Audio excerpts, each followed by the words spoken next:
भगवान श्री कृष्ण का पूरा जीवन ज्ञान का स्रोत है। उनकी हर गतिविधि जीवन के लिए अनेक तरह की शिक्षाएं देती है।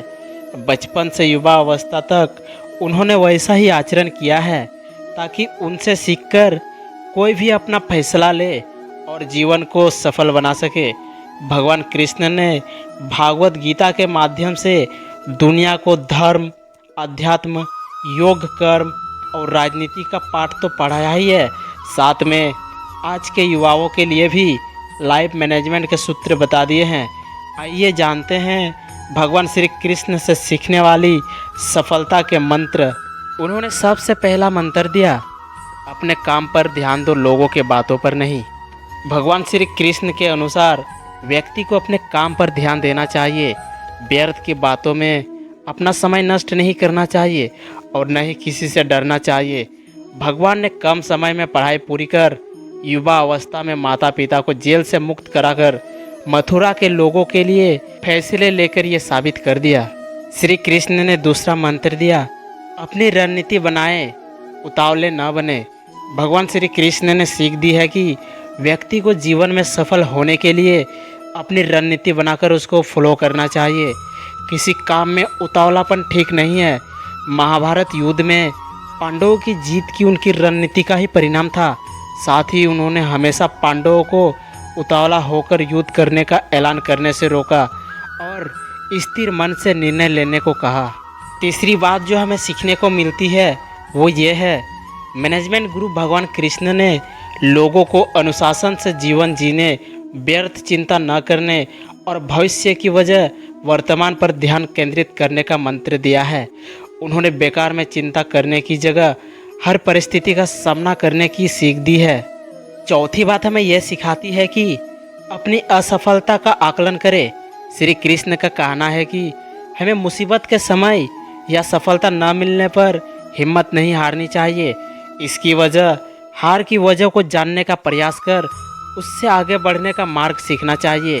उन्होंने सीख दी है कि समस्या का सामना करना कोशिश करने से सफलता निश्चित रूप से मिलती है। पांचवी सीख, शांति से ही तरक्की संभव है। भगवान कृष्ण के अनुसार तरक्की के लिए हमेशा शांति के रास्ते पर चलना चाहिए। भले ही शांति के लिए कोई कुर्बानी भी देने पड़े, अपने गुस्से पर काबू रखना चाहिए और सदा ऐसे काम करने चाहिए जिसमें ज़्यादा लोगों और समाज का हित हो। छठी बात हमें यह सिखाती है कि कृष्ण ने मुश्किल घड़ी में पांडवों का साथ देकर साबित कर दिया कि दोस्त वही अच्छे होते हैं जो कठिन से कठिन परिस्थिति में आपका साथ देते हैं। दोस्ती में शर्तों के लिए कोई जगह नहीं है, इसलिए आपको भी ऐसे ही दोस्त अपने आसपास रखने चाहिए जो हर मुश्किल परिस्थिति में आपका सहारा बने। सातवीं और बड़ी सीख, दूरदर्शी बने। इंसान को अपनी दूरदर्शिता से ही आने वाली हर परिस्थिति का आकलन करना चाहिए। श्री कृष्ण के जीवन में ऐसे कई प्रसंग मिलते हैं जिसका उन्होंने पहले ही अनुमान लगा लिया और पहले से ही योजना बना ली। कई बार अपनी दूरदर्शिता से उन्होंने अपनी प्रजा और पांडवों को संकट से बचाया था।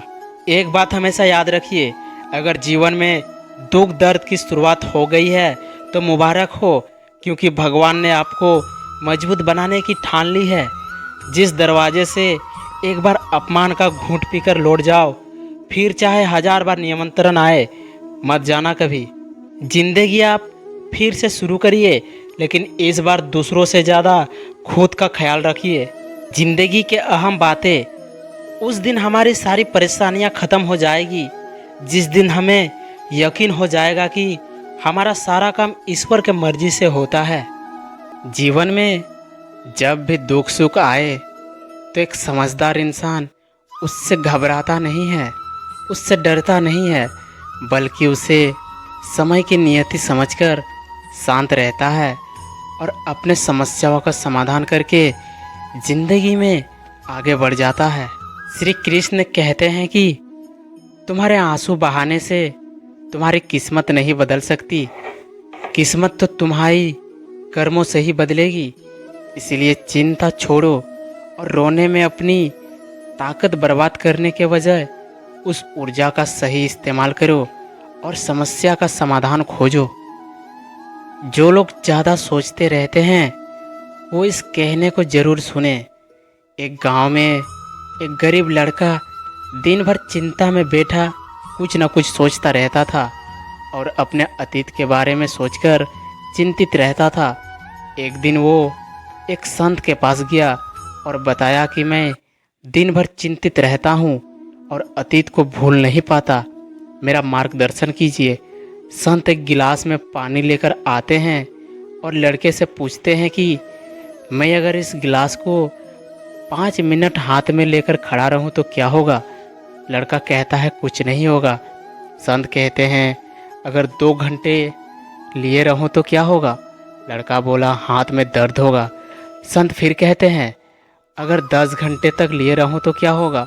लड़का बोला और ज़्यादा दर्द होगा, मांसपेशियाँ स्थिर हो जाएगी। संत बोले क्यों, गिलास का वजन तो उतना ही है ना, फिर दर्द बढ़ता क्यों गया? ज़्यादा देर लिए रहने से है ना। सेम ऐसे ही हमारी मुसीबतें हैं, अगर हम सिर्फ एक बार सोचकर भुला दे तो कम दर्द होगा, अगर अतीत को सोचते रहेंगे तो अपना आज भी खराब कर लेंगे। इसलिए अतीत को भूलकर आज को जिए, तभी आपका भविष्य सही होगा।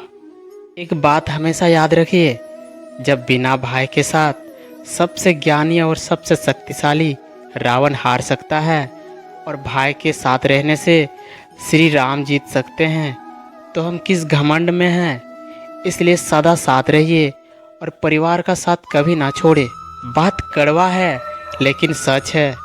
आजकल लोग दूसरों की लाइफ में इतना झांकते हैं कि अपनी ज़िंदगी कब बेकार हो गई पता ही नहीं चलता। आपका परिवार कितना अमीर है ये मायने नहीं रखता, बल्कि आपका परिवार कितना खुश है ये बहुत मायने रखता है। झूठ और चालाकियाँ रिश्तों में मत चलाया कीजिए, नहीं तो एक दिन अकेले खड़े नजर आओगे। जो दूसरों को हंसाने के लिए हंसते हैं, भगवान उनको कभी रोने नहीं देते। भगवान श्री कृष्ण कहते हैं जब आप दूसरों के लिए अच्छा चाहते हो तो अच्छी चीज़ें आपके जीवन में वापस आ जाती है। यही प्रकृति का नियम है। समय के साथ साथ परिस्थिति भी बदल जाती है, इसलिए बदलाव में स्वयं को बदल लेना ही बुद्धिमानी होता है। ये सच है कि उस घर में हमेशा भगवान का वास रहता है जहाँ बूढ़े माँ बाप की एक खांसी पे बेटा जाग जाता है। इस दुनिया का यह दस्तूर है, जैसे देंगे वैसे पाएंगे।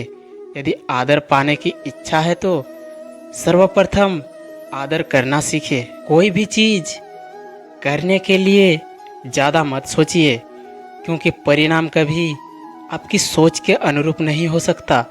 वो तो हमेशा आपकी मेहनत के अनुरूप होता है।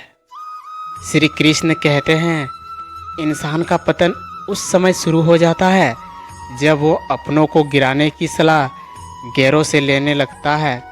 जिंदगी में तकलीफ़ें आए तो घबराना नहीं चाहिए, क्योंकि समय के साथ साथ हालात भी बदल जाते हैं। एक बात हमेशा याद रखिए, भाग्य से कर्म नहीं बदलता, लेकिन कर्म से भाग्य जरूर बदलता है।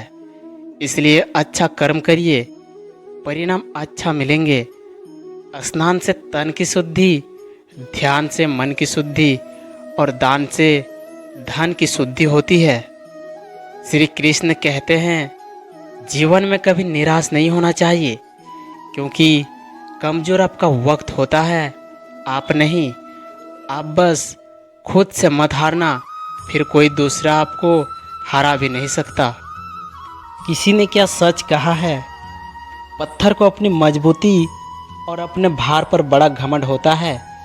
उसे लगता है कि उसकी मजबूती की वजह से आग उसे जला नहीं सकती और उसके भार की वजह से हवा उसे उड़ा नहीं सकती। लेकिन जब पत्थर का किसी नदी से सामना होता है ना, तो पत्थर डूब जाता है। पता है क्यों? क्योंकि जिस मजबूती और भार पर पत्थर को घमंड था, वही उसे ले डूबता है। आप सभी को ये वीडियो पसंद आई है तो वीडियो को एक लाइक करें, साथ ही चैनल को सब्सक्राइब करें और कमेंट में जय श्री कृष्ण अवश्य लिखें। मिलते हैं अगले वीडियो में। अपना ख्याल रखिएगा। जय श्री कृष्ण।